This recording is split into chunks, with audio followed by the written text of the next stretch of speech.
Hello, everyone, and welcome to the Runnin the Paint podcast. Back with the full squad of four. Guys, how are you all holding up? Joey, why are you dancing? Because I don't know, I'm happy to be back with everybody. It's been a rough couple of weeks for me. I'm currently sick with COVID, but I got me and my dog to help me feel better. But we're here doing the pod. Let's do it, baby. It's nice to see you guys. Nice to have everyone here. It's great to see I'm everybody. It's excited. great to see all you guys. It's definitely Joey's got COVID now. Jackson and I basically had COVID the last week. It's been rough. Nick's been living it nicely. Hasn't been bad. But no, we're all excited to get back into this first episode in a while. Also, due to technical difficulties, some files got corrupted. So hopefully this one works. But to make up for not being here for the last few weeks, we've got probably a longer one planned. We have a lot of things to go over today. So as this video is being released, we have the semifinals for the in-season tournament. The last 2 days we had knockout games. So we're gonna recap the 4 games of the in-season tournament. Which one do you guys want to start with? You want to go in order? Yeah, Let's start with that Bucks. You want to start? Okay, we can start with the Bucks game. They scored 150. I saw 146 nuts. points against That's the nuts. Knicks, who are a pretty good defense. Yeah, final score was 146 to 122. Defense was optional and No overtime. No overtime either? yeah, no overtime. Wow. Julius Randle looked like I was Michael in bed Jordan in the already. first half. Dang. Yeah, I saw Randall had 41 and they lost by 20. The Knicks are not in a good spot. Yeah, the score in the first half was 75 to 72. It was ridiculous. They showed on the TNT broadcast, the Bucks had 110 points or whatever after 3 quarters, and the stat was it was the first time that the Knicks had given up 37 points in each of the first 3 quarters since Wilt's 100-point game in the 60s. That is not a good stat to have. Let me tell you that. Especially considering this is a good Knicks team and a good defensive team. You would have thought that this would have happened when they were garbage. Yeah. Man, Yeah. that's a brutal Knicks stat for a team that has I know obviously they're still playing decently well, but to make it in this in-season tournament unlike some other teams, but that's a brutal game to have and go out. That's gonna bring up a lot of questions. Yeah, for the Bucks, Giannis had 35 points, 10 assists, 8 rebounds. Lillard had 28 points. Those two are starting to click and make it work. They've now jumped up to the 2nd seed in the East after their struggles to begin the season. They're just looking good, man. Yeah, I don't know. I don't like where New York is at really that much. Between I just don't like the fact that Brunson's the only one who's consistently got it going. If Randall isn't making shots and if Barrett isn't playing well, then they really don't have a shot to win. Obviously, in this game versus the Bucks, if they put up 72 in the first half, they were all making shots. But I just don't see it consistently enough from their next 2 guys. Mitchell Robinson is great, but he doesn't have that much help. Barrett is shooting 42% from the field and 38% and scoring the least He's heat. been rough recently. And then Randall's at 43 and 29. But that's because Randall started off super slow. Randall's been way better recently in terms of efficiency. But I mean, even Brunson last night, I think he was 0 for 5 from behind the 3-point line or something. I don't think he hit a single 3. It was the first time this season. He's been percentage-wise the best 3-point shooter in basketball. Yeah, and so that's why his rhythm was just off last night. Yeah, in the first half, it was really the Julius Randle show. He was doing it all, and he was showing a lot of hustle as well, which is when he's at his best. When he's giving it his all to the team, that's when he is at his best, and when the Knicks are at their best. But this is definitely more about the Bucks for me. I mean, they went 20. Wait, what'd they shoot? They shot 23 for 38 from 3, which is absurd. They went crazy. Malik Beasley had 6 threes. Dame hit 5. It was offensive. It was just offensive perfection by the Bucks. Yikes. So, Yeah. Let's move on to the other game in the Eastern Conference. We can go by conference. And this game was Monday night, and we had the Celtics and the Pacers. And Oh, the Pacers pulled this one out in the final minutes. They just took over in the final minutes after being tied. They won by 10, thanks to the first career triple-double for Tyrese Halliburton. He's just nuts. He is Coach- I mean- ridiculous, man. Coach Cove with the big brain move on that call. Only one that I knew actually had the Pacers winning that game, and that Tyrese Halliburton's a stud. Well, like I said, I said in the episode that got deleted, it was just about like I think Boston is also a team that likes to get out and run the break, but Indiana is better at doing that. So they sort of dominated that aspect of the game, and that I think was a big difference. Yeah, this was a defensive-minded game. That's how the Pacers won. It was with their defense, which is weird considering they're like the worst defensive team in the league. But Definitely. they they were just really physical. They made the Celtics take tough shots, especially down the stretch. And besides Brown and Tatum, no one else really got it going for Boston outside of like Sam Hauser off the bench. He's got one of my favorite looking jump shots in the league. But other than that, the Celtics really didn't get much from their other guys. What's it look like? Well, the Pacers did. Huh? Can you show us what it looks like? Yeah, let's get a little demonstration. All right, Sam What's Hauser. Sam- Let's not do this. You What's the Sam Hauser jumper looking like? Dude, it's great. Just quick, nice and It's compact. quick. It's cash. It's always swish. Oh. Perfect. It's always. Mm-hmm. Yeah, it was a good game. I was the only one who had him in the pick'em. I started pick'em 6-0. Unfortunately, the bad call in the Phoenix game cost me last night. Yeah. We can get to So that. I guess we can segue to that game if we want to talk about that one. Yeah, we can. Yeah, Yeah, we can talk about the Suns Lakers game last. Con- You guys, Controversial what'd you guys think about call. that call? Oh Yeah, man, we should get I ready didn't. to I didn't call. watch that game. I fell asleep. D-Book went on Instagram right after. Well, Jackson. Oh, yeah, Did yeah. you see the call? Did you see the play? Yeah. the timeout call that LeBron called. I'm when trying the to. ball was loose. Was the Lakers coach calling timeout from the bench? That's what probably happened because I saw in the last 2-minute report that they came out with today saying that they got the call right. They did say that Reeves had control of the ball when they called timeout. It looked like LeBron wasn't calling timeout until after Reeves lost so control. it had to have been the coach. And The official after the game, sometimes they do interviews with the referees after the game, and the official said that LeBron was the one that called the timeout. So, if that's the case, that's a brutal one. It's just strange. But to me, in the end, of course it sucks because, the Suns, they played great in the second half to get back in the game, but they turned the ball over way too much, and they gave up way too many offensive rebounds for them to deserve the win. I think the Lakers deserve the win in the end, but, you hate to see it end like that. Didn't they Yeah, have 22 turnovers or something? They had the 20 Suns do. turnovers. They have a turnover problem.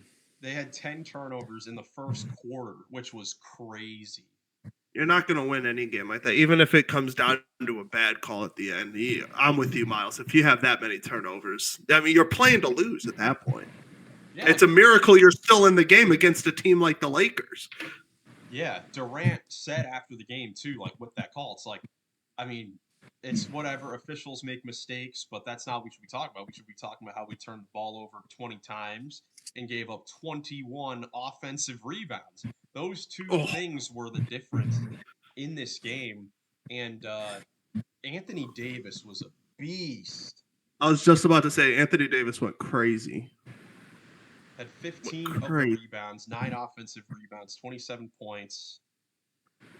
Looking like a young Tristan Thompson there with all those offensive rebounds. That's nuts. That's a nuts statement. Obviously not on par with him, but at least with the offensive rebounds, because for a good 2 to 3 years, Tristan Thompson was the best offensive rebounder in the league. Yeah.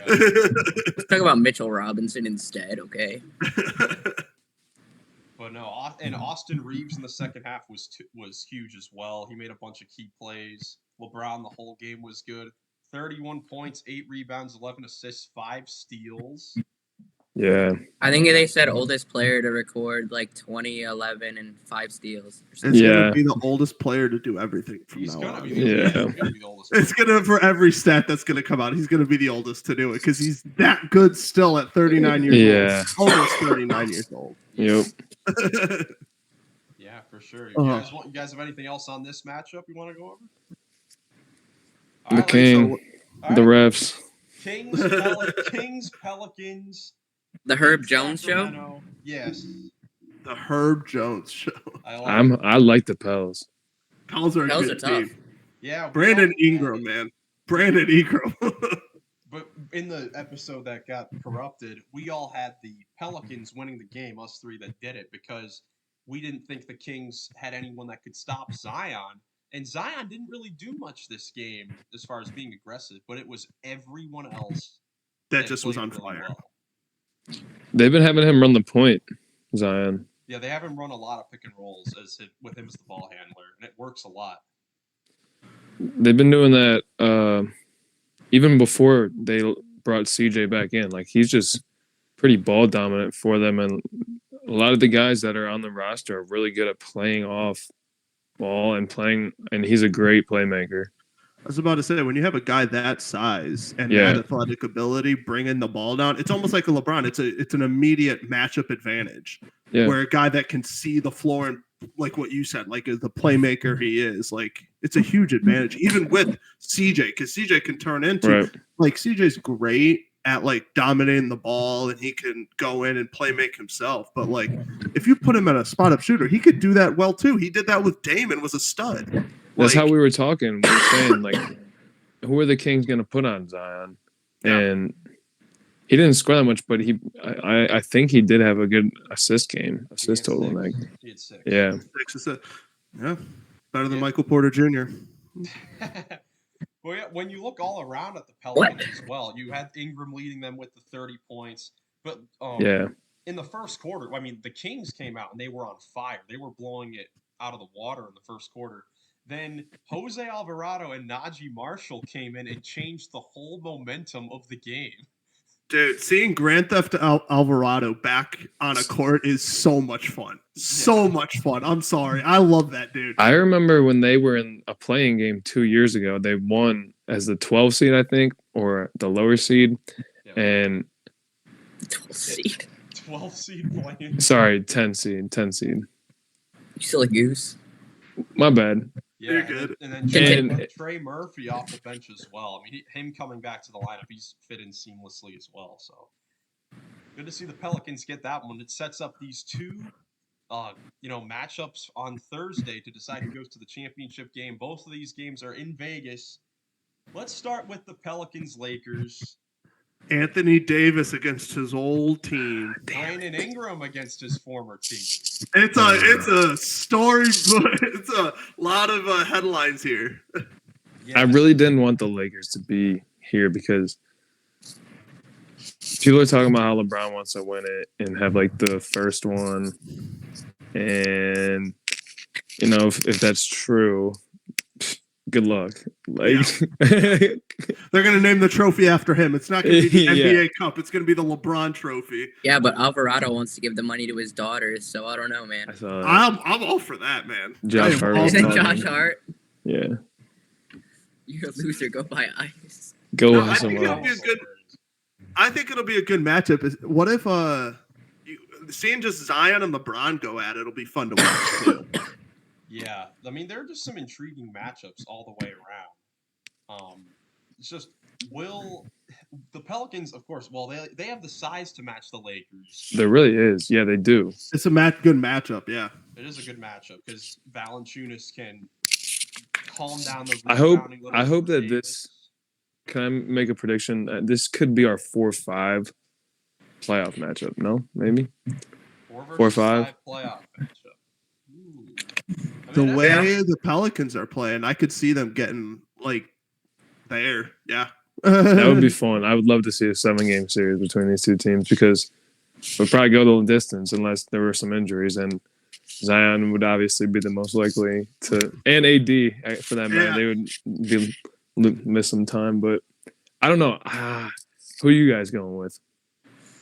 So this comes down to the role players, in my opinion, because they're basically the strategy is probably going to be just to double team the star players, whether it's LeBron or Davis or Zion and Ingram or whatever when they go into isolation mode.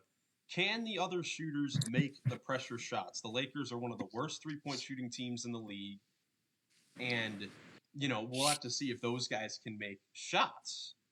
Right. Well, let's think about it. You're gonna have CJ. You're gonna have CJ on D'Lo. You're probably gonna have Herb on Reeves, which is gonna make it tough for him. Or Herb on LeBron. And then Ingram or Reeves.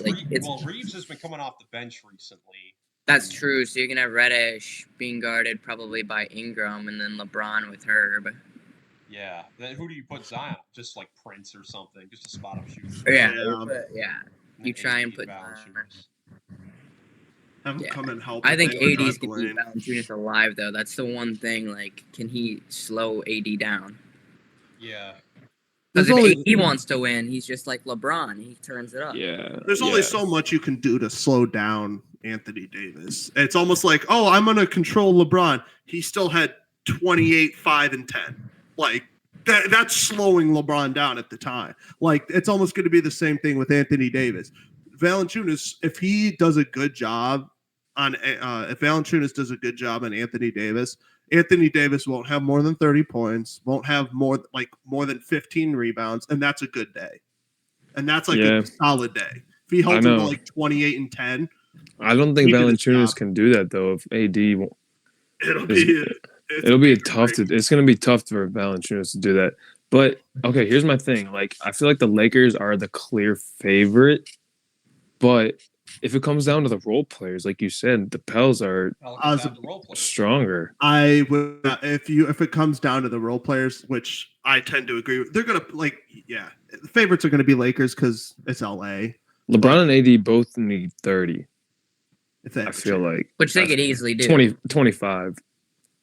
Well, which they could easily do. I think all the Lakers need, D'Angelo Russell just needs to have a good game, and they'll win. That's how it'll probably go. How many shots does D'Lo need to make for them to win? How many shots did D'Lo and Reeves make combined for them to win? Because if it's over 20, I don't know if that's happening. Like 12 or 13. If they make 15 combined, is that enough? Yeah, I think 17. I think 15 to 20. I think 15 on the low end is like if they do that, they have a way better shot. I don't think 12 is going to cut it. Well, 12 with free throws too. All right, that's fair. I honestly would have the Pelicans in this, and in honor of the GTA 6 trailer finally coming out, Grand Theft Alvarado gonna win MVP of the in-season tournament. Oh, the MVP of the tournament. Calling it now. I think I'm gonna go with the Lakers.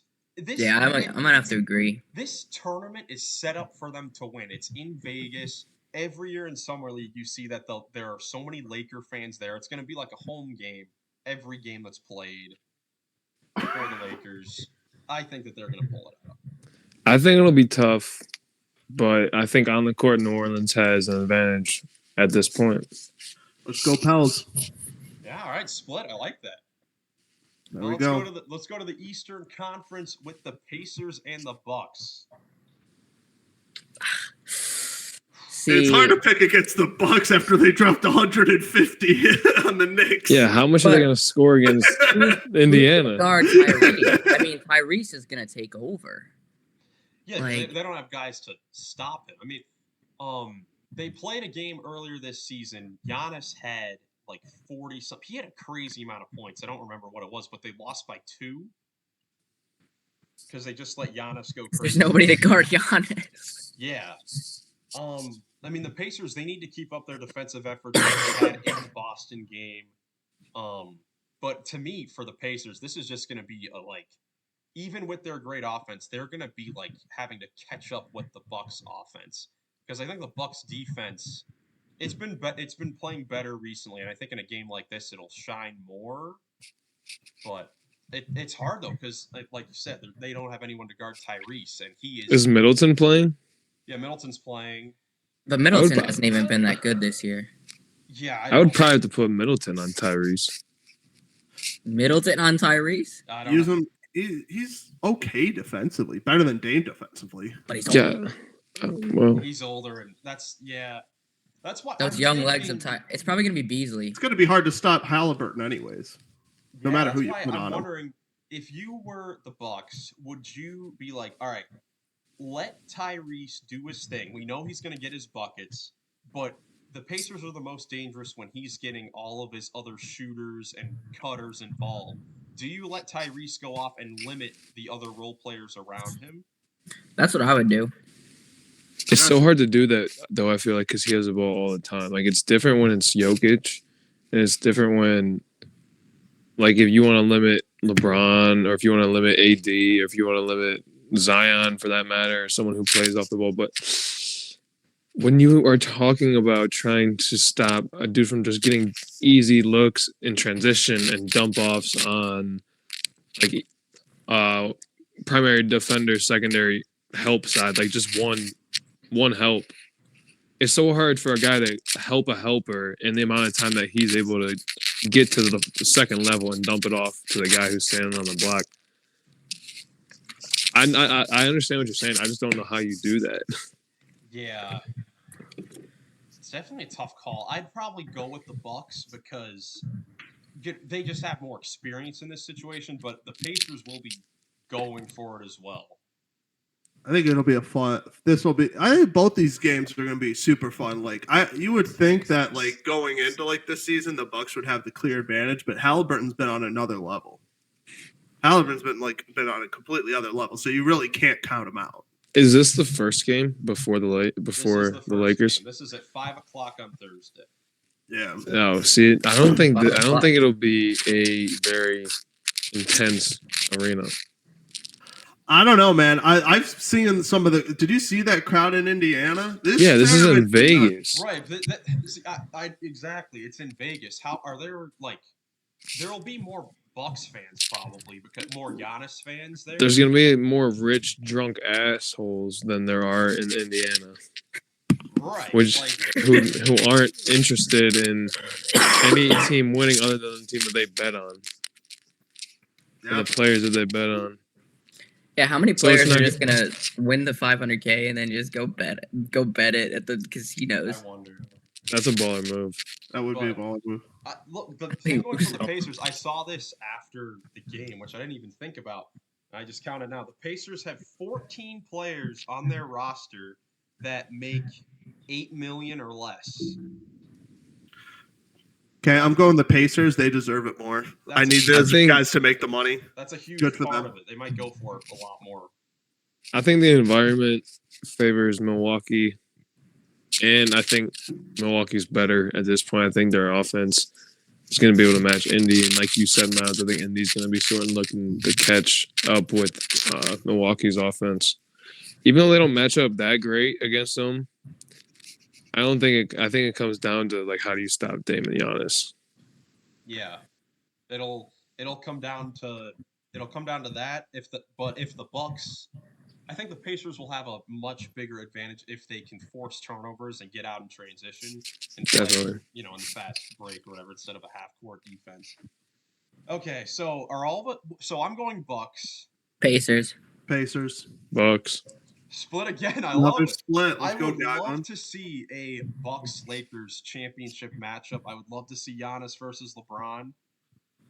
I think it'll be Bucks-Pelicans. Oh, yeah. You did have the Pels. Sorry, I don't know why I said that. Pels. Let's go small markets. Bucks-Lakers would be a lot of fun. Let's go small markets. Everyone in Vegas is going to be losing the Bucks their are minds. A small market Dude, too. imagine if the championship game is Pacers-Pelicans. Yeah, like all the Heat, big money like people are so mad. Huh? That'd be like the Heat Nuggets finals from last year. At least those two teams are close in like matchups or whatever. But no, this is going to be a lot of fun. These games on Thursday, and then the championship is on Saturday.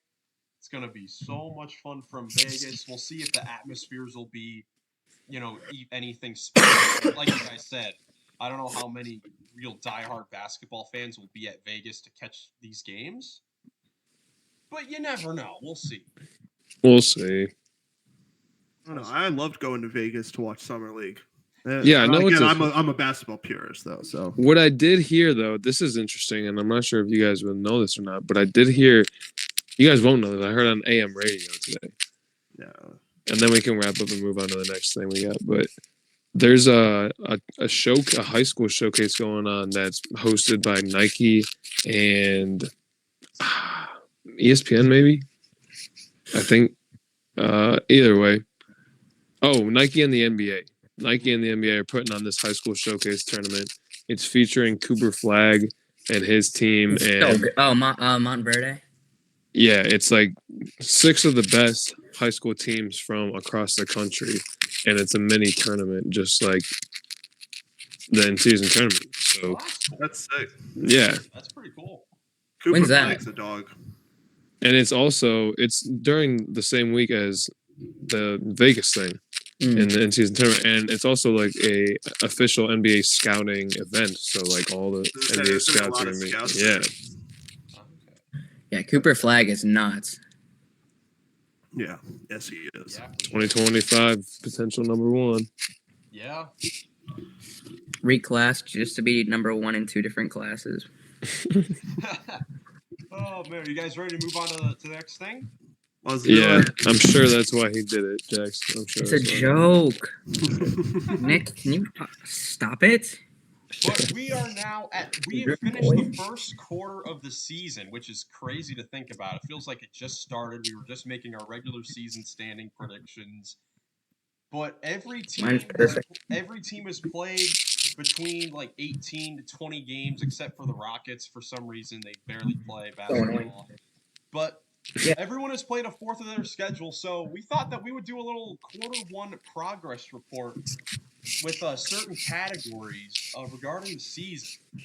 So, for each of you guys, what is a team that you want to put some stock in at this point of the season, or a team or player? I get to claim the Timberwolves. I've been riding Timberwolves day 1. You've been Put a helmet you've on been one of high those. on the Timberwolves, and they've been playing great, so I get that. No, yeah, I'll give that to you for sure. Yeah. Yeah. You were early Now, on. that You is- were early now, on that is the. another thing later. We're going to talk about our best predictions for the Joey, you season. got a team or a player in mind? I'm gonna be high on the Magic. Oh, me nice. too. I'm Nice. high on the Magic. Like I had them barely making the play-in. Right now, they're like a mid-playoff team. Like they're like a They're 5. number They're like a 5 or a 6, like a 4. they're to number 6. 3 actually. They're the They're third three- seed. Now I don't see them holding on to that, but I don't see them going down all the Well, way aren't to you play-in optimistic? now. So like, Aren't you optimistic? hey, I'm a realist. I don't know. If we're taking credit for things, I'll take credit for having Orlando higher than anyone else in the lobby. Fair. Nah, I'm very high on the Magic. All right, I'm putting some credit. I'm gonna put some stock into Jordan Hawkins of the New Orleans Pelicans because he's had a really hot start, and I think we were just talking about the Pelicans, how they're sort of playing really well right now. So I don't know. All I'm saying is that if the Pelicans do end up being a contending team, Jordan Hawkins could have a huge role in that, and I would put some stock in him now because he's in his first still quarter of the season, and he could be like he's getting Ray Allen comps from his own coaches and people across the league. I've heard it multiple places. That's a guy to put some stock in. Yeah. What about I also you, have a team Miles? to put stock into if no one else has anyone to share, and someone else can go though. No, you can go. Yeah, go ahead, Nick. All I right, want to hear about your team. all right. I'm gonna put some stock into. Can you guys guess? Pacers. No, No, it's no, a no. Western Conference team that Western hasn't had the Conference. The hottest start. Grizzlies. It's gonna be the Grizzlies. The Grizzlies, So dumb. stop.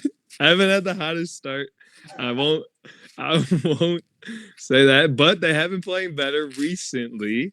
A little 2-game win streak there in between the months of November and December. A little 2-game win No streak. way, Little bro. 2-game There's win just no streak. way. They're up to 5-14. Oh my And they're not in last place, thank you to the 3-win Spurs, who were awful and God abysmal. And so, but I do think things are looking up for the Grizzlies. Their struggles are offensively, not defensively. And Ja is coming back. They had a good pickup, and Bismack Biyombo has been playing well. and they lost. Obviously, they haven't been playing with Steven Adams or Brandon Clark. Clark should be back. He tore his Achilles in March earlier this year, so he should be back. Is he going to return this year? I didn't remember. He should be playing. He should play at some point. Oh, he doesn't have a timetable, but right. He might. He might at the end of the year. And Kennard's also missed a lot of time too. So there's Ja and Kennard, and Marcus Smart is also on his way back. They're a top 12 defense. Their offensive struggles is where it's killing them right now. So I'm putting stock in the Grizzlies. They're still a playoff team, I think. I think they'll come back and be at least a play-in team and then have a good run and maybe make some noise in the playoffs. You can make a lot of money. People aren't the bets are going to be against them right now. This is the time. That's to why put I'm money putting on stock in them. Let's go. I have money on. I have a team. I have a team and 2 That's players. That's a good call. Good call. I have a team and 2 players. I also would like to put stock in the Clippers, who have looked better recently. And I think with all the stars they have, they're not gonna not miss the playoffs. I think they're gonna be a playoff team for sure. Okay. Better chance than the Grizzlies for sure. Duh. Well, yeah, Of course. They got 4 And Hall of then Famers. my 2 players, one player's on a really really bad team. And I think Alperen Sengun does not No. count. no, he's really really inefficient That's a right now. damn. He just and- called the Rockets a okay. Shut up. And he's really funny to watch, but I think Jordan Poole's actually gonna figure. No. Listen, I think Jordan Poole's gonna figure it out, and he's gonna be start being more efficient and start being more like Golden State without Steph Curry.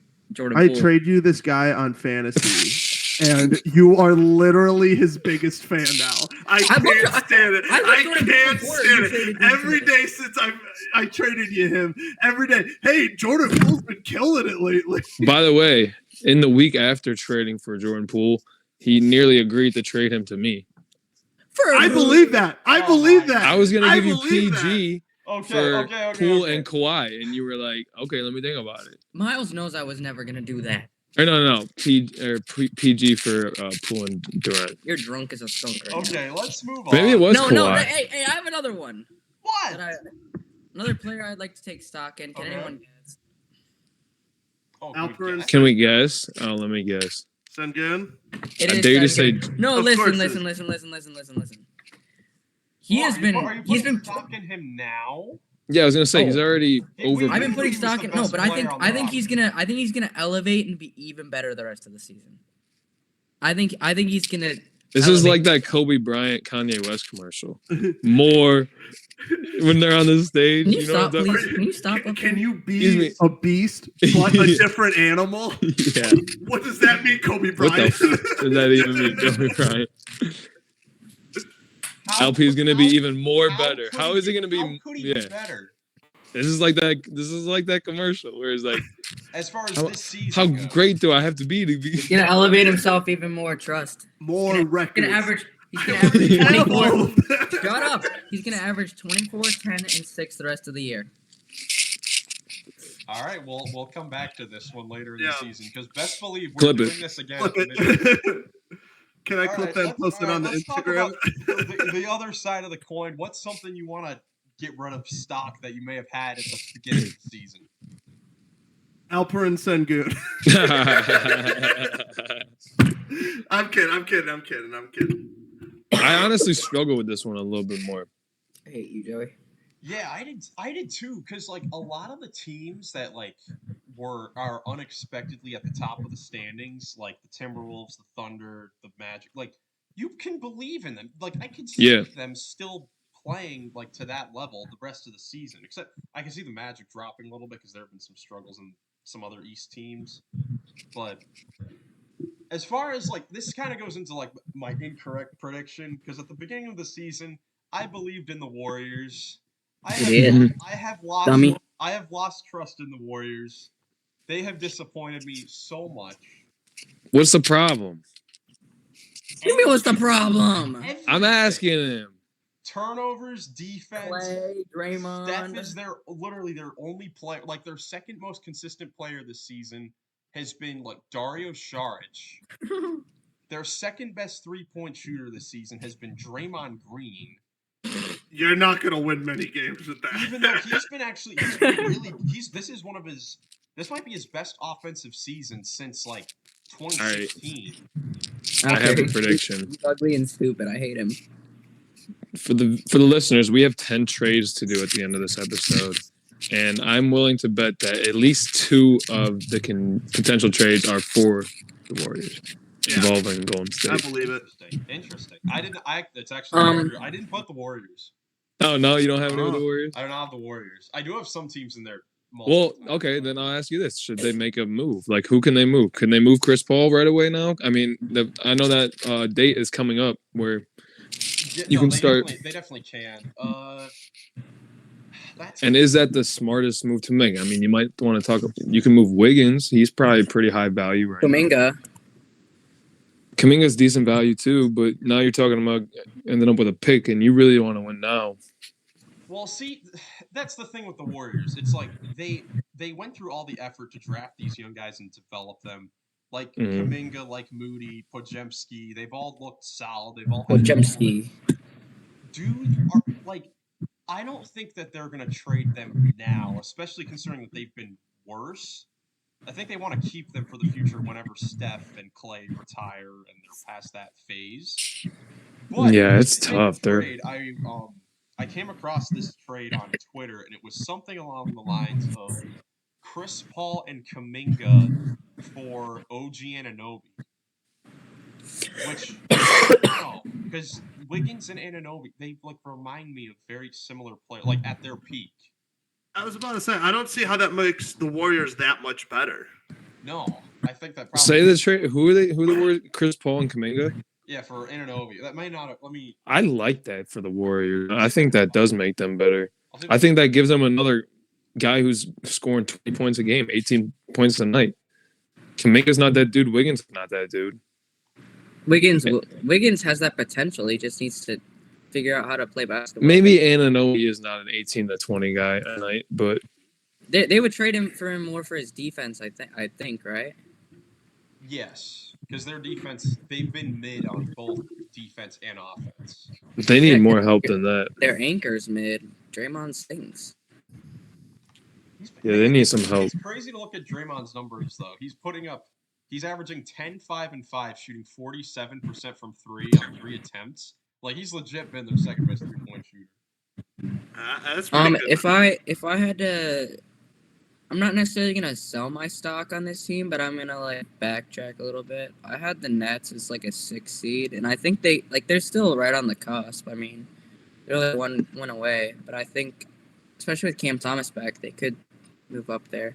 I guess a better question regarding this is: do you take stock out of Ben Simmons? Yes. No. Please. No. Please. Finally. He's just injured. He was playing great before he got injured. Great. Oh my gosh. He got injured? Great. What a shock. Never would have believed Ben Simmons would have been off a basketball court ever in my life. I'm about to go injure Darius Garland and Donovan Mitchell, and then you'll be crying. Speaking of Darius They're Garland always and Donovan anyways. Mitchell, talk about a team that I'm taking stock out of, the Cleveland Cavaliers. I love the Cavs, and I'm a diehard Cavs fan, but my goodness, JB Bickerstaff will be fired by the end of this year. Really? Amen. Incredibly We're going rude. to continue to struggle. We might even go down to a 7 or 8 seed and make it to the play-in, in my opinion. Drugs. And then with that, if we don't make it out of the play-in and into the playoffs, I'm telling you, Bickerstaff's gone. Where'd your boy have? As he should be. As he should be. Where did your boy have him in the predictions? 6 seed. Yeah. 6 seed. That's our path right now. We are on the 6 really seed path. When we were right on the cusp. We were on the 3 seed path there in the preseason. I think we're still in the top 5 spots. I just don't like it trending because I don't see it getting better. It has been getting better though. I feel he's got a point though. It's not. No, it isn't. It isn't great at all. And the thing is, of course, the Portland game has all Cavs fans going crazy, and rightfully so, because that was a terrible loss. Me Go and Nick, Blazers. me and Nick went to the Miami Heat game in Cleveland where the Heat had 9 guys on their entire active roster that game. All right, And we got outplayed playing like 14 guys. No. Tell them how much we lost by. We lost by like 30 or 40 points. Well, yeah, 33. 33 points. But It was awful. They rolled We up with were 9 there. dudes in jerseys. 9 guys. Bam blinged out on the bench.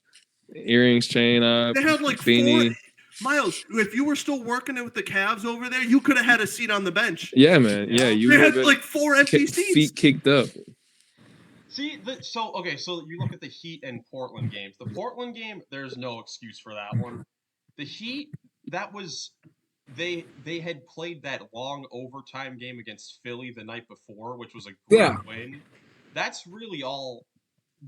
I would take that as a scheduled loss at that point because that's just a tough game to play, and you had just won on a 3-game winning streak.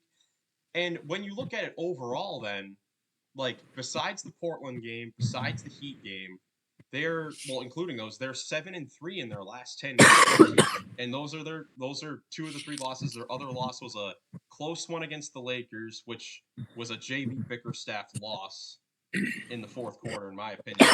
I've started to think that we should maybe look into firing him as well, but. It's not there yet. The assistant is Luke Walton. I don't know about him either. God, I hate Luke Walton. But absolutely hate him. I don't know. I definitely understand it though, because there have been things to worry about with this team. Like Garland is struggling with taking care of the ball, but I think it should be fine. But I mean, our big guys are regressing and not progressing. I disagree with that. I disagree with that. I agree wholeheartedly. Thank you, Nick. Thank you. So I'm clearly you're the only one who watches Cavs basketball here. Okay. Miles is you're actually about to make Miles cry. I know. I'm sorry. Is anyone else taking stock out of anyone? Yeah. Anybody else? I was gonna say the Hornets, but I don't know enough shit to talk about them. And they're a 12 seed. What are you talking about? The Hornets are playing good. Yeah, I had the Hornets like 11 or 10, I think. No, I didn't have them playing. I had them 11.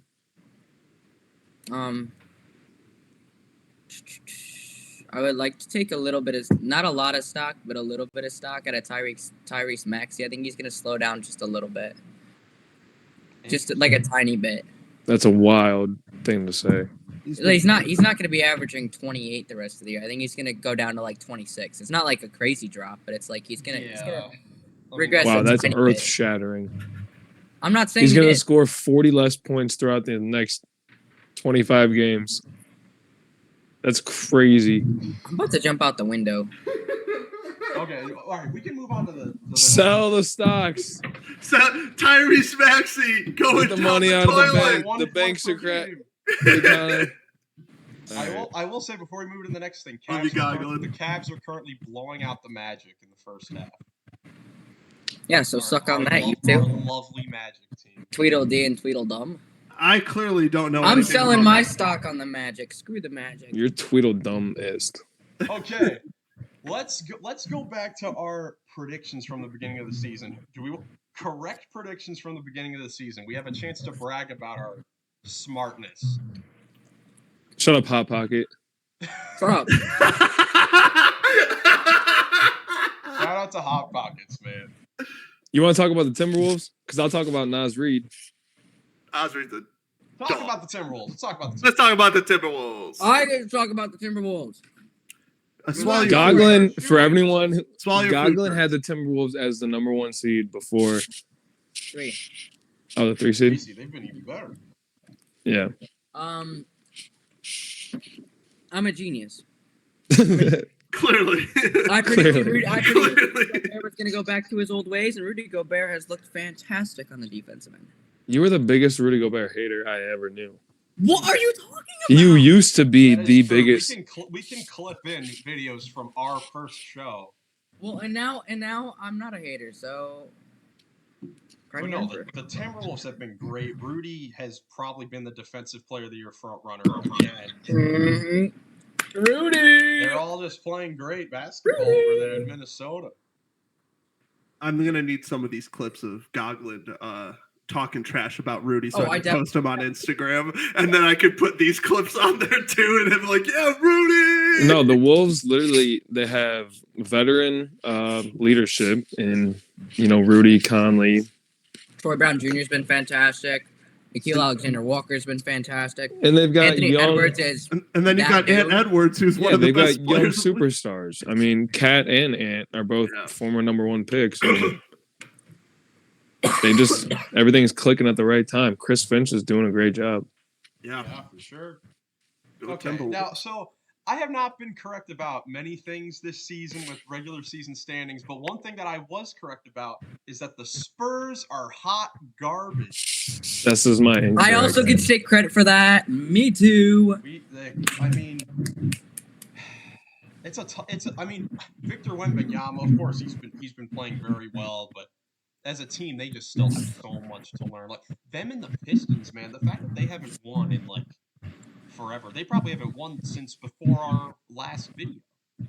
The Spurs should be way better. It makes sense that the Pistons stink because Cade's playing worse than anyone thought that he would. Yeah, and so is been very injured as well. And so is Jaden Ivey. And they've had injuries. Their two best guys are playing not as great as they would hope. But the Spurs have no excuse. I don't know what's going on down there. It's because of the point guard experiment. It's been terrible. They need a guy to run that offense and run that team, and there's nobody to do that. If they played Trey Jones as the starting point guard instead of Sohan, they'd be better. It's shown in every single like advanced statistic lineup wise that they're better when he's out on the floor as their starting point guard. This is a long-term thing that they're trying to do. Yeah. We'll see though. We'll see how it turns out. I'm looking at my standings and my East was pretty good. Celtics and Bucks, they're basically tied right now. And I just had them mismatched. I'd like to take credit for the Knicks. I had them at 4. Did I have? They're 5. I think I had them at 4 as well. I'll take credit for that too. Miles, I'm proud of you. The Knicks are not the 8th seed. Incredibly proud of you, Miles. But yeah, I'd like to take credit for that because I'm a genius. I don't know. Is Sohan not going to work out there? Paper. As a point guard, he's not. I don't think he should as a point guard. I think he can run. I don't know where he would fit long term for that team because you're going to have Wemby and Zach Collins. Those two players fit very well together for that Spurs offense. I'm not really sure about how Sohan will be there.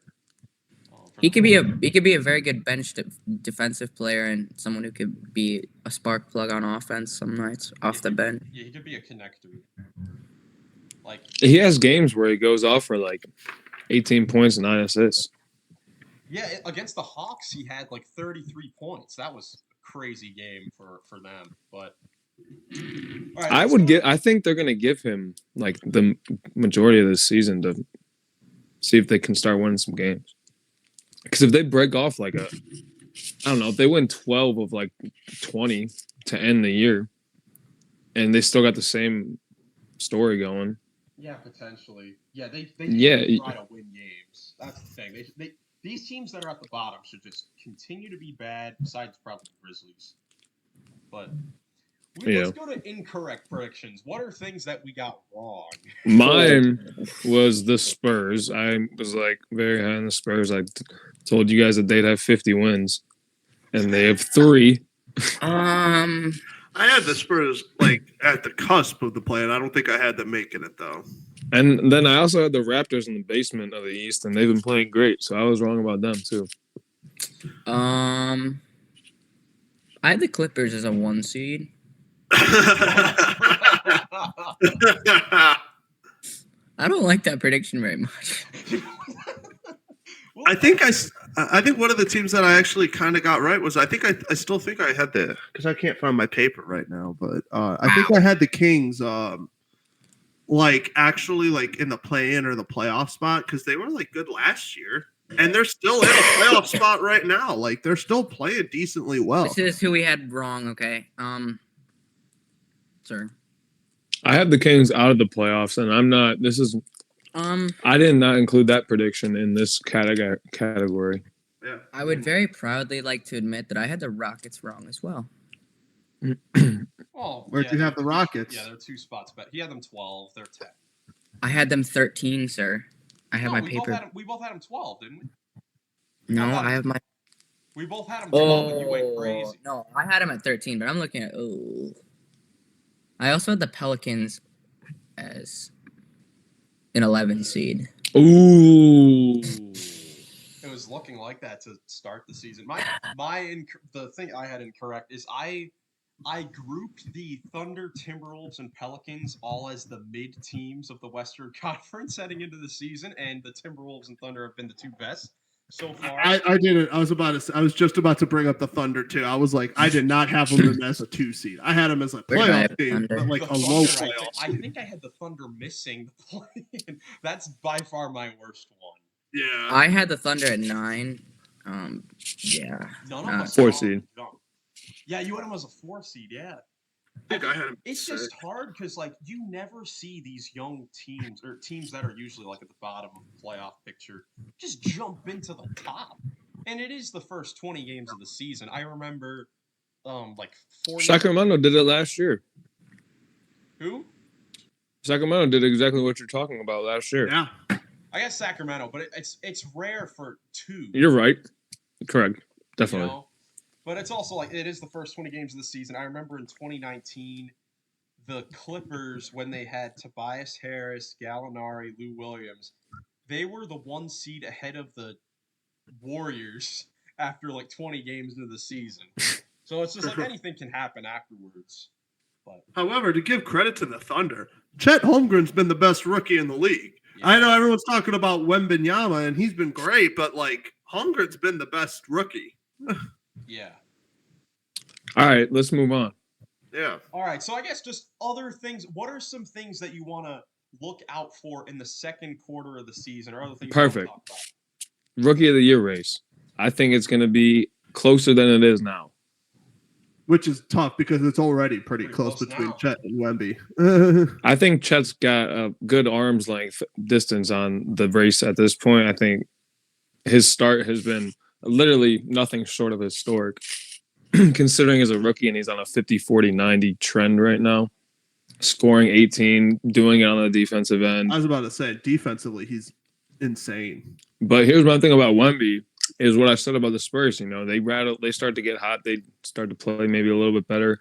And Wemby is the core, which he would have to play better for them to win games. Yeah. It's his first 20 games in the season. He'll figure it out. He's got Pop to lead him. Like, Yeah. they'll figure it out. They're a young team. May I would like not be this year, but definitely down the line. I would like to see if Kevin Durant can keep his 3-point efficiency going. Same with Jalen Brunson as well. Yeah, Durant's shooting 50% from 3 right now. That's nuts. That's nuts. It is nuts. And what's Brunson? Brunson's at 46 now after his 0-for-5 performance. And being the only offensive or consistently offensive weapon on that Knicks team, that's pretty impressive. I would. I guess Jackson, what were you gonna say? I mean, we're not gonna really talk about the whole situation, but I want to see what happens with Josh Giddey as well.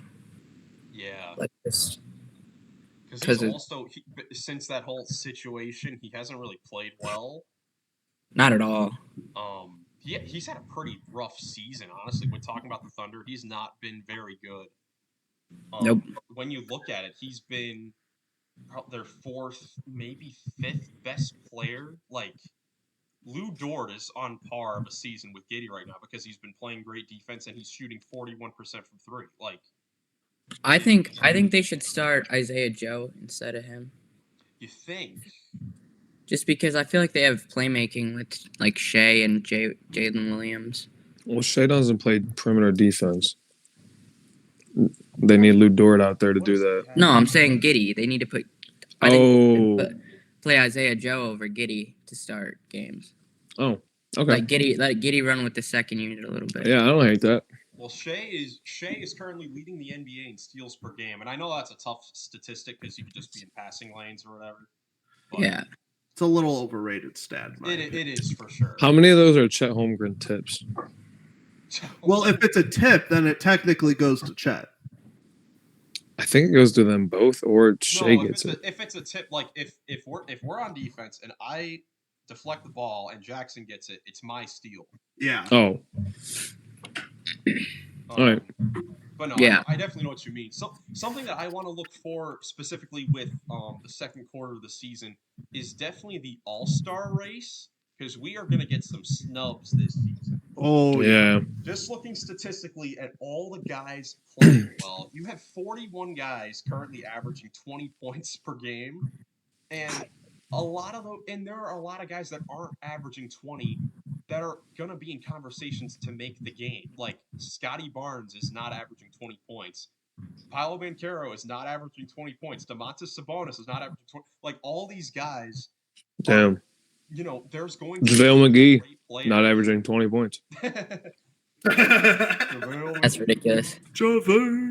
But there are going to be some really good players that just don't make the All-Star team, and I hope that that's not because of a bunch of injuries that happen. I hope there aren't a bunch of injury replacements, but there are going to be some guys that get snubbed from the All-Star game that really deserve it. Maybe more so this season than like past. Ever.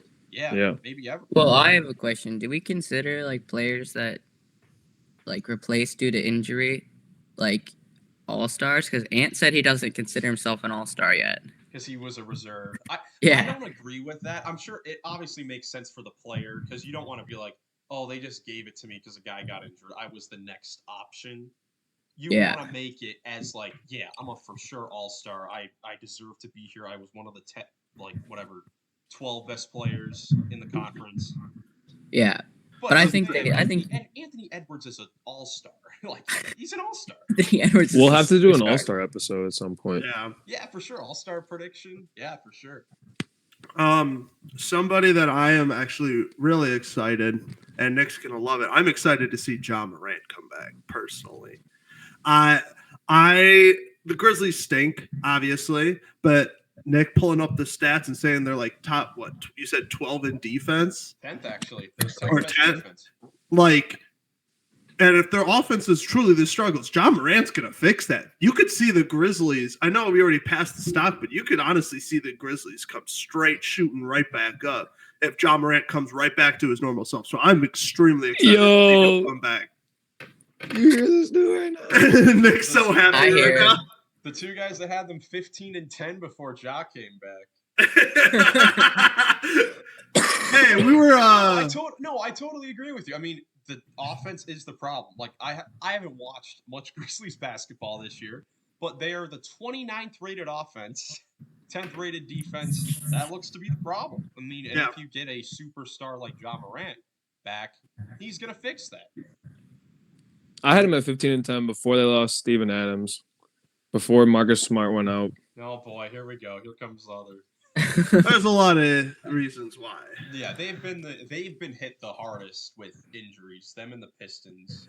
Yeah, I want to also by 13. Dang. In addition to just the rookie of the year race, I think the whole like first team, second team, rookie class in general should be paid attention to for the remainder of the year. At the end of the year are going to be a super hot race. Yeah. Well, it just depends on who plays games. It's not position based anymore. Oh, all the teams? Yeah, all rookie. It's going to make it even tougher. But you are right, Jack. What's the number? You have to play in 65 games to qualify for awards. And I think Joel Embiid's he's missed a couple already, right? How many is Embiid? Embiid's played in 16 games. And they've played what, 20? They probably played. Yeah, like all these teams played about like 20. They've played 19, so he's missed 3. Yeah. Oh, okay. I guess like guys that have missed time, it's like De'Aaron Fox has been incredible for the Kings. Who's missed Booker. He was player of the week. Western Conference player of the week, De'Aaron was. Yeah. They're showing it on my screen right now, actually. He and Banchero. Both players of the week. All right. So, anything else you guys want to talk about with our quarter one progress report? No, I want to go into these trades. Let's hear these trades, right, Miles. So I came up with 10 potential trades for during the season Some of them are, more bigger than others. There are some role players getting moved around. But I don't know. Some of these, I tried not to do the super obvious ones either. Like just guys like Zach LaVine going to the Lakers, stuff I don't like think that. that's gonna happen. I tried to make it like to other teams. So this first one, Jackson and I have been talking about this sort of scenario for a little while. And that is Lowry Markkinen. Oh yeah.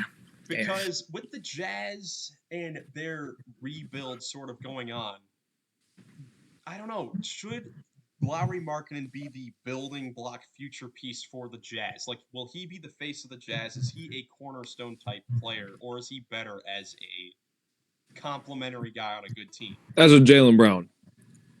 He could be a second best player or like a second scoring option on a really good team, but I tend to agree. You might want to move on from him. However, if they do move on from him, what are the Jazz going to do?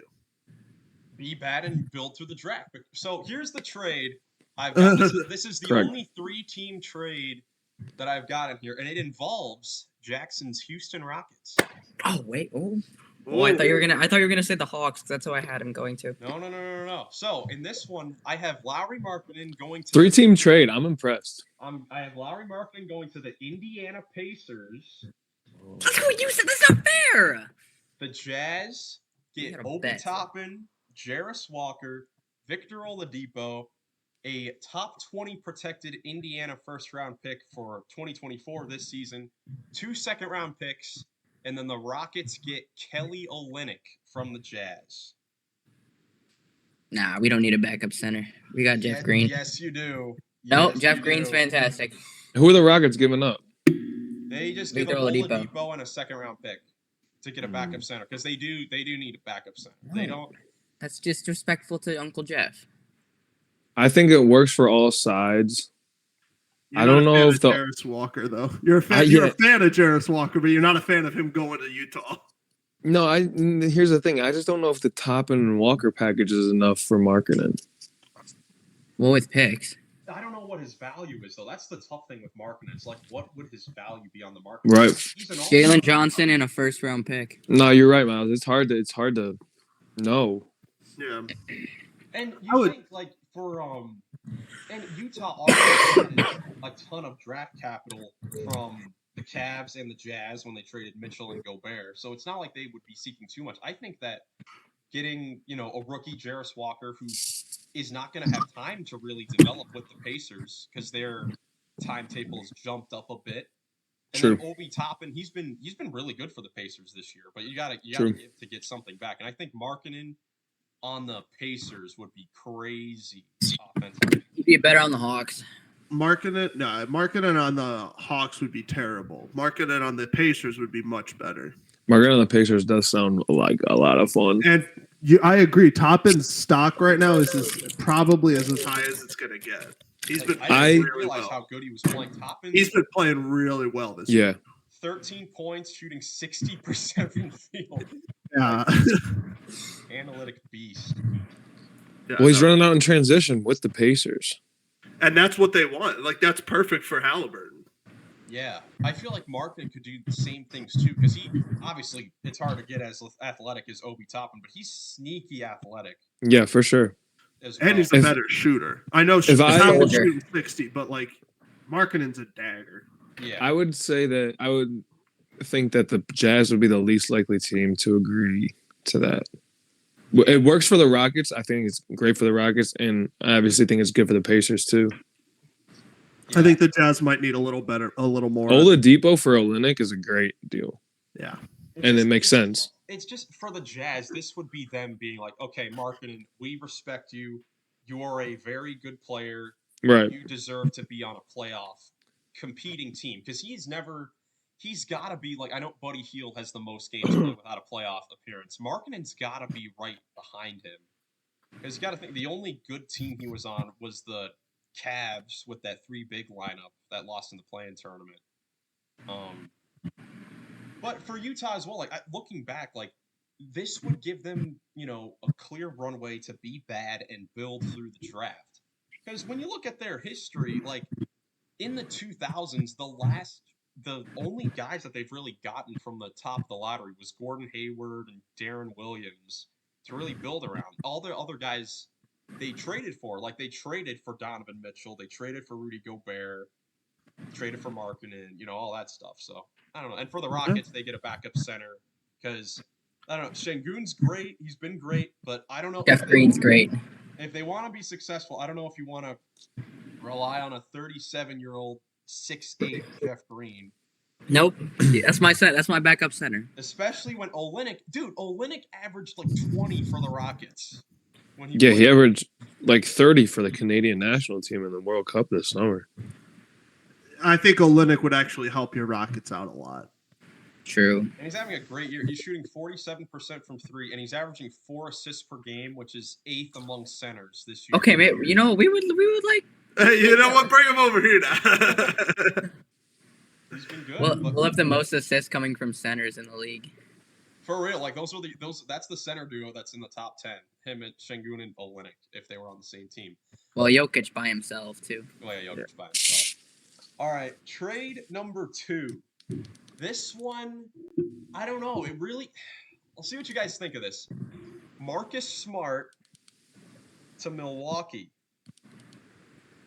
What the hell? In exchange for Bobby Portis and Cameron Payne. Ooh. Because the Grizzlies, they need help in the front court. Even though if you're the Bucks, you do this in a heartbeat. But if you're the Grizzlies, like I don't know if you can make the Bucks that powerful. But it's also like when Ja comes back, of course you have Ja Morant that's going to have all the ball handling, responsibilities. Miles, I'm very impressed. This is a very insane offer. This is a wild offer. I think it works. I don't see a reason why it doesn't work for both teams. Especially with, like you said, Brandon Clark's out for a while. Bobby Portis would be a good kind of sub in for that to pair with Ja Morant when he comes back. The thing is, Bobby Portis doesn't seem like he fits that Memphis culture. He seems like a nerd who wears a headband and should wear goggles. Am I speaking like anything? Like that's not offbeat. That's not offbeat. No, it's a gamble. It's a gamble when you trade, and you're hoping he can fit in and acclimate to his environment. But I don't see Ja playing that well with 6'10" tuba player, trombone guy. Hey, come on! Hey, what's wrong with trombones, man? Yeah, what's wrong with trombones? Yeah, wait. My fault. But no, I don't know. I was just thinking because it's like I could see Smart get moved. He just looks like a dude that should be outside a restaurant asking for people to donate in his guitar case. That's actually so disrespectful. He does look like the uncle at a barbecue that's just Yeah, raving about his high school basketball. Burgers ready. You guys need to stop talking. But okay, but what? You guys like that trade? I was a little unsure about it. I Did you make these all yourself? Yes, I made these all myself. I like it. I like that trade. Bobby Portis is definitely someone I would play Pokemon with. Exactly. Stop, bro. You guys are. Stop it. All right. Trade number 3. Now, I did make 3 trades involving the Chicago Bulls because they, of course, are on the sell. Yes. So this first one is the Zach LaVine trade, and this one has him going to a spot that I don't see a lot of people talking about that I think could happen. And that is Zach LaVine getting traded to the Pistons in exchange for Jaden Ivey, Marvin Bagley, and Joe Harris. Why would Joey Buckets? Zach LaVine would probably throw a brick at somebody's head. Well, he would be playing with Cade and Asar, which would be interesting. But think about it. They've had 8 wins this whole entire calendar year. Why would Zach LaVine want to go there? The Pistons aren't far from. They're like a season or 2 off. They're very young, and he's under contract for another 4 years. All these trades are like trade deadline deals. And when you look at how Monty Williams is with Jaden Ivey and Marvin Bagley, he doesn't really like playing either of those guys. Yeah. And Jaden Ivey is a good player. Like he's been bad this year for the Pistons because his role has changed so much. I think if he went to Chicago where he could thrive a little bit. I like it too. I like that trade. If I'm correct, it is Zach LaVine that has the more years on his contract, and DeRozan's the one Yeah. that's going to be done. So yeah, if I was the Pistons and the Bulls, I would almost do that because you're getting two good young prospects back and a veteran in Joe Harris, and you're getting rid of a guy. You might want to throw a pick in there for the Pistons to send back too. Listen to this starting lineup. Just because LaVine has so many years left on his contract. Yeah, For there you go. Detroit. So the starting lineup would be Cade, LaVine, Asar, maybe Yep. Bojan Bogdanovic, and Duran. That's I was gonna say as I still, but yeah, you're right. No, that's a nice start lineup. either. I think that's Yeah. That's a lot. That's a good You got lineup. Killian Hayes coming off the bench. Okay. Killian and Isaiah Stewart off the bench. That's a good lineup. You know, and the Pistons, they have so many young guys on their roster. Like, they are bad this year. I don't really think that there's room for another like lottery, like top draft pick, Right. to Right. fit on that team because No. It's a good move. Same situation that you're in with Ivy right now. Yeah. I agree.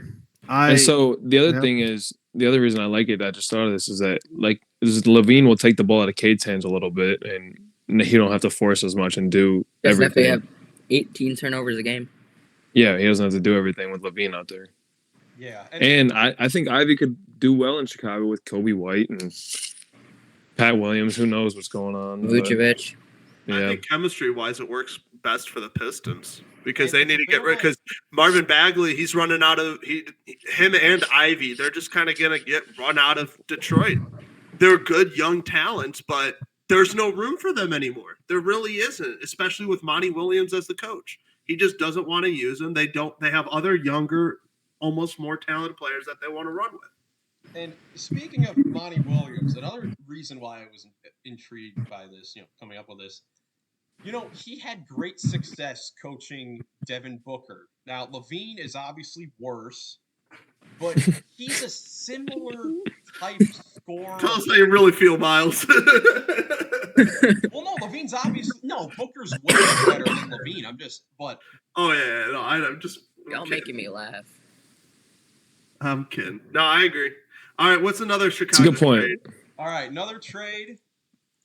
Alex Caruso, one of the hottest role players on the market right The now. goat. He's To so the good looking. Cleveland Clip. Jackson's gonna love this trade. I would get that Caruso- jersey so quick. Alex Caruso to the Timberwolves Oh.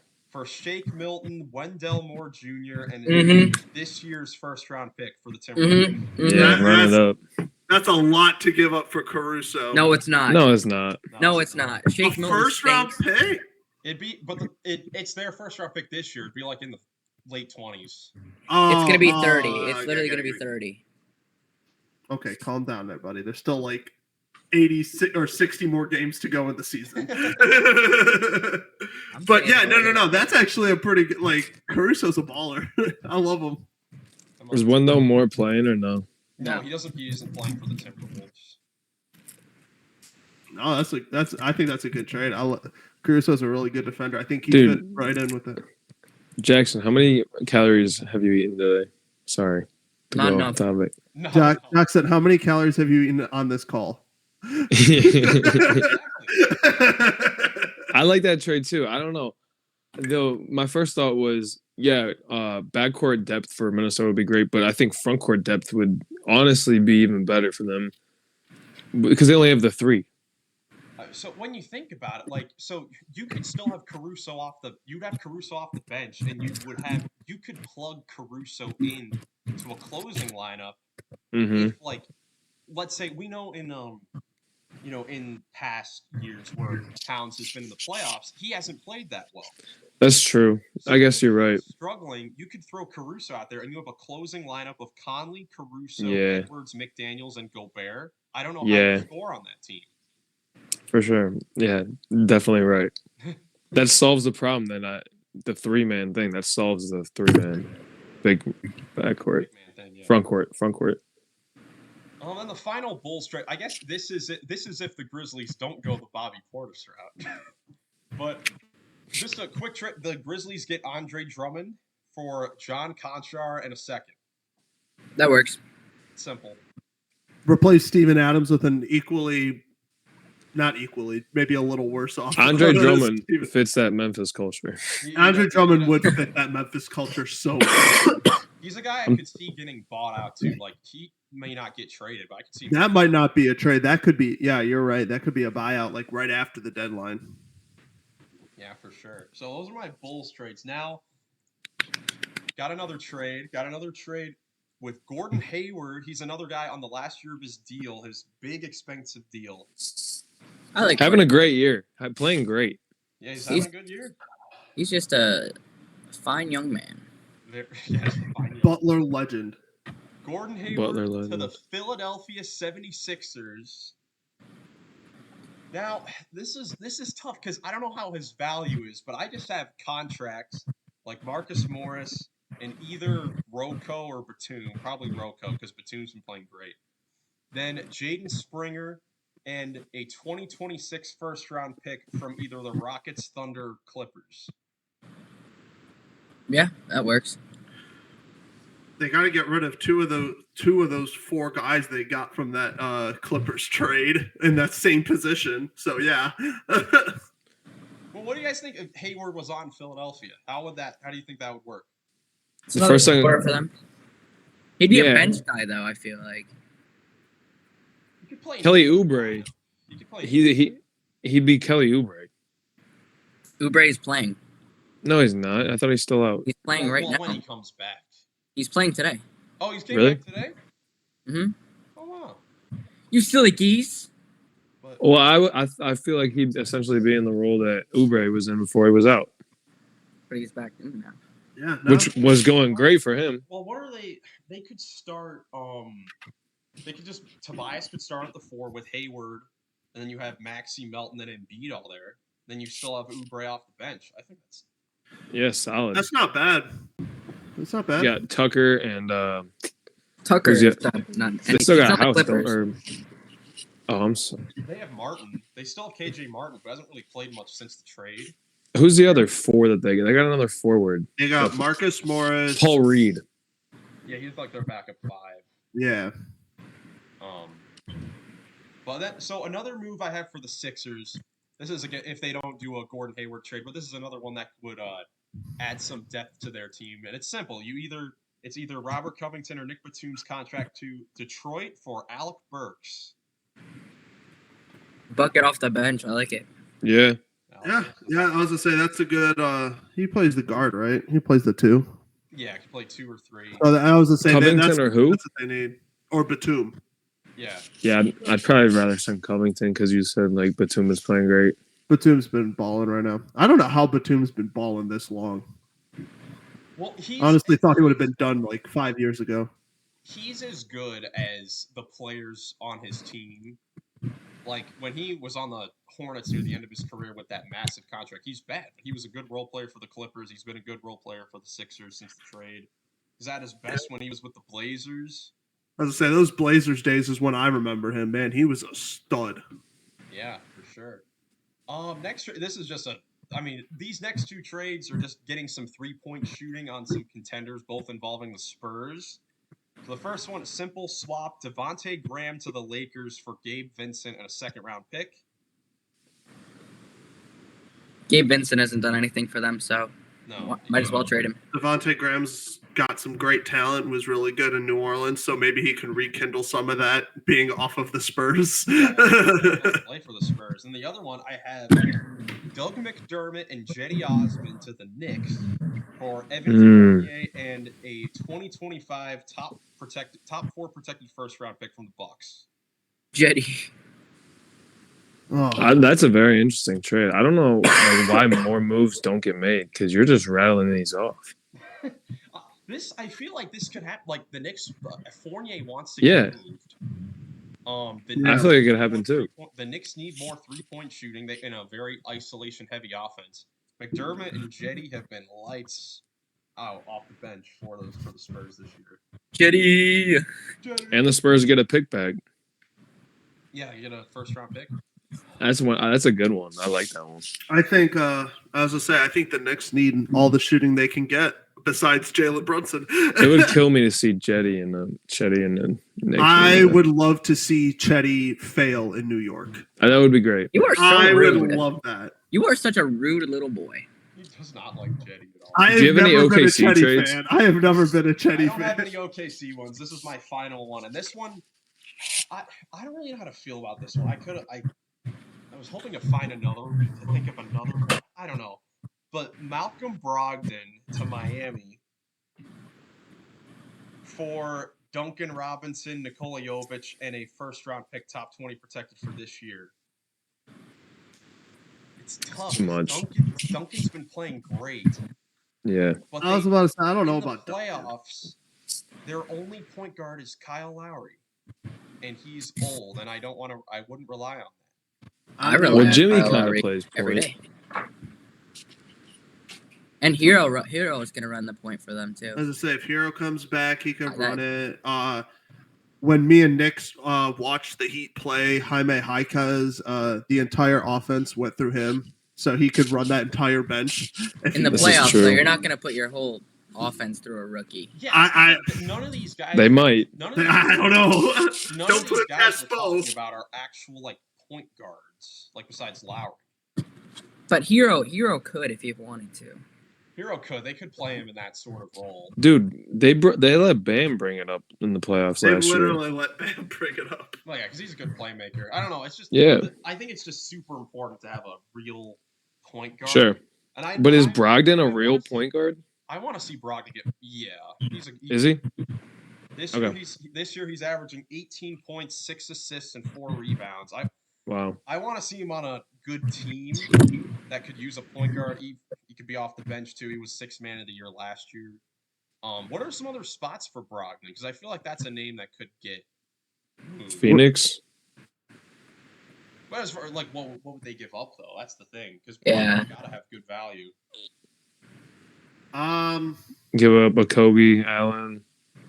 I don't know how much capital we have, but the Cavs possibly.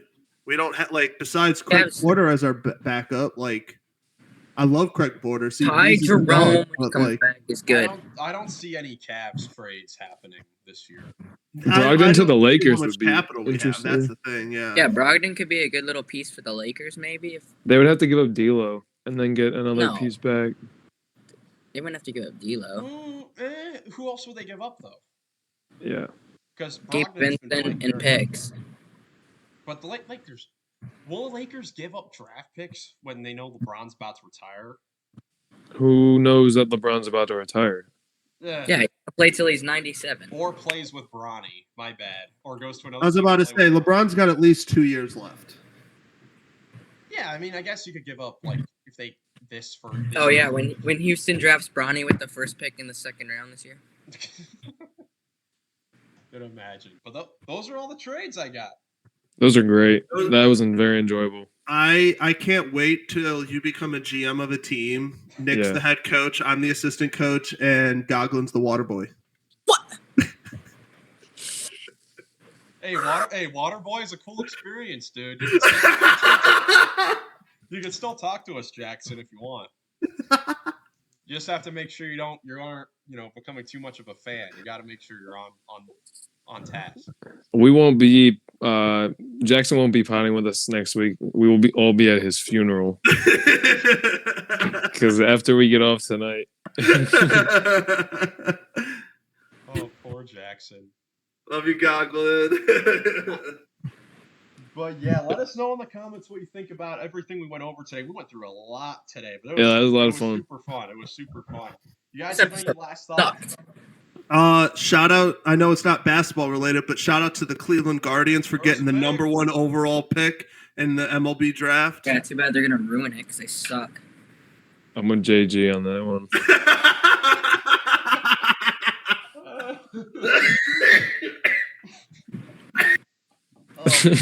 Joe Flacco's gonna throw for 500 yards this week. Flacco, Flacco versus CJ Beathard, the best quarterback matchup ever. the 1 year the Browns actually have a chance. No, we have more than a chance. Myles Garrett's gonna have 15 sacks. We had a chance. Now we don't have a quarterback. Joe Flacco is a fine quarterback, sir. Joe We've Flacco gone is a through former Super Bowl MVP. There's something about Joe Flacco. There's something about Joe Flacco, let me tell you. Oh my goodness. That was great to see everyone. Great to be back For in sure. the pod. Yeah, for sure. We'll be back soon to, I don't know, maybe go over the in-season tournament championship game. We could preview that. Yeah. Talk about Jaws' first game. Yeah, Why is Reggie Bullock on the floor? 2 weeks. Maybe we'll have a couple. Maybe people will watch the pod and listen to Miles's trades, and we'll get some action. Yeah. That sounds good. Check out Coach Co's B-Ball breakdowns too. Yeah, for sure. If you enjoyed the video, like rating would be greatly appreciated. Subscribe for more NBA content. Hope you have a great rest of your day, and we will catch you in the next one.